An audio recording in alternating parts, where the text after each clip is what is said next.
రైలుకి అమ్ముతుంది చూడ. ఇదిగో అమ్మి అడిగే డబ్బులు ఉన్నా లేదా అడిగి మరీ పోయి కొల్లాడికి. అసలు నా గురించి ఏంటి అనుకుంటున్నావే? డబ్బులు ఇవ్వకుండా తాగేసి పారిపోయేవాళ్ళ కనబడుతున్నానా? చూసినావో నికాసైన సరుకు ఎవరైనా సరే నానెంత చెప్తే అంత కొనుక్కుపోవలసిందే.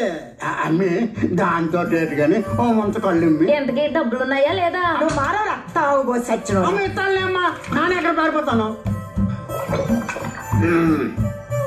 ఏది మళ్ళీ కొలత చేస్తావా?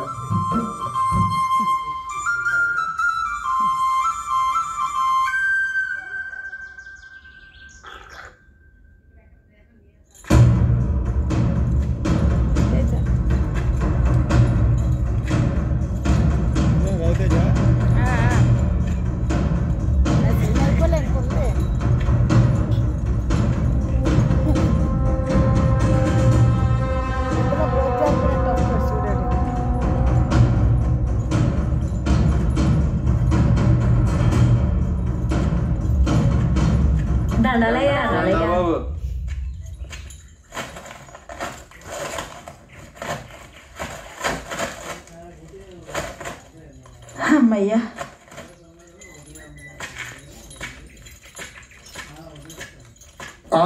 అంతా మంచి సరుకు తెచ్చారు కదా? తెచ్చాం బాబు. దండాలు బాబు.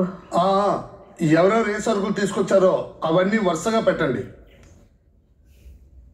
ఈ చింతపండు పసుకములు వెనక్కి తీసుకోండి. ఈ వారం కొన్నో కుదరదు.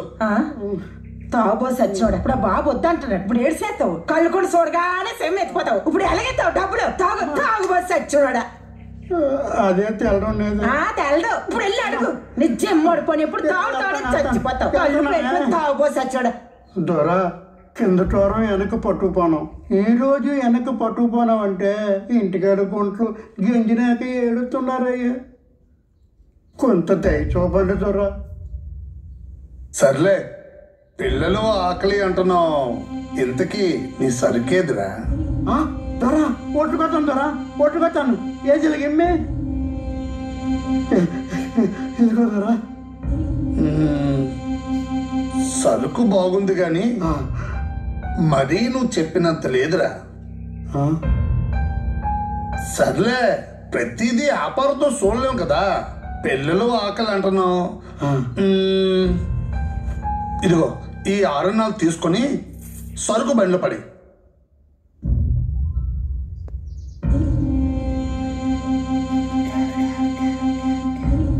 దొర వారం రోజులు రెక్కలు ముక్కలు చేసుకొని కొండల్లో కోనల్లో ఏరుకొచ్చిన సరుకు దొర ఇది. కాస్త చూసి ఇప్పించండి దొర. మీతో వచ్చిన బాధల్లా ఇదేరా. మీ సరుకు నాకు వద్దు ముర్రో అంటే ఎంటపడి మరీ అమ్ముతారు. తీరా కొన్నాక డబ్బులు తక్కువని ఏడుస్తారు. పిల్లల ఆకలన్నాను కొన్నాను, దాని మీద ముచ్చటపడి కాదు. మీకు అక్కర్లేకపోతే నా డబ్బులు నాకు పడేసి మీ సరుకు మీరు పట్టుకెళ్ళండి. 10 రూపాయలకు 1 రూపాయి తగ్గినా ఏ ఒక్కరు నీకు సరుకు అమ్మరు.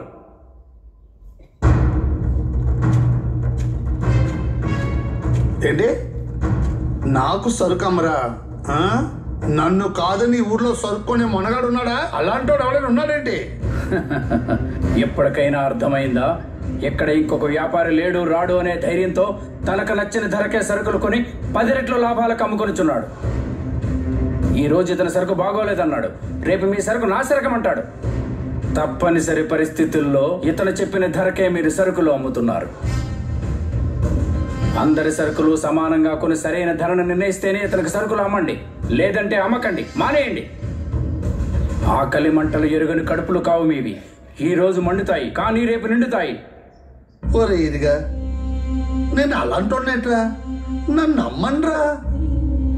నేను ఎప్పటి నుంచో చేస్తున్న వ్యాపారం కదరా ఇది. ఇదిగో స్వామి, ఇది వ్యాపారం. వ్యాపారం అన్నాక లాభాలు ఉంటాయి కదా. లాభం లేకుండా వ్యాపారం చేస్తే నాను నా కుటుంబం ముట్టెత్తుకోవాలి. ఇదిగో స్వామి, ఈ వ్యాపారాలన్నీ నీకు తెలియదు కానీ నువ్వు వెళ్ళరా స్వామి. అసలు మీకు ధరలు నిర్ణయించే అధికారం ఎవడిచ్చాడు? ఒకడిచ్చేదేంటి? మా తాతల దగ్గర నుంచి మా వ్యాపారం ఇదే. ధరలు నిర్ణయించే హక్కు రైతులకు మాత్రమే ఉంటుంది. కొండను చదును చేసి రాయారప్ప ఏరి తుప్పా డొంకా తీసి నేలను చీల్చి విత్తులు నాటి చెమటను ధారగా పోసి కన్న బిడ్డలను సైతం పక్కన పెట్టి పంటను కంటి పాపలా కాపాడి నీ చేతిలో పెడితే నువ్వు దానికి కట్టే ధర 6 అణాలా? ఇక నుండి పండించేవాడిదే ధరను నిర్ణయించే హక్కు. అలా కాదని ఎవడైనా వెర్రి తలలు వేస్తే తల తెగి నేల రాలుతుంది. అరే ఈరుగా, నీ డబ్బులు నాకెందుకు కానీ నువ్వే తీసుకో. నాకెందుకు అయినా అరే సరుకు బండ్లకి ఇచ్చేట.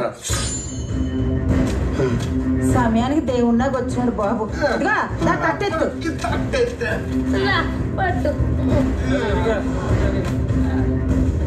మరి ఈ సాంబూరు ఎవరంతా?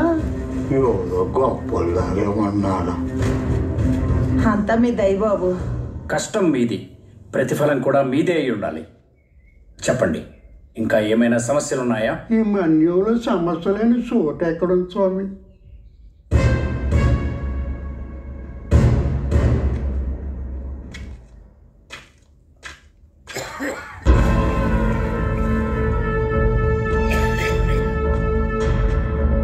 వద్దుతారా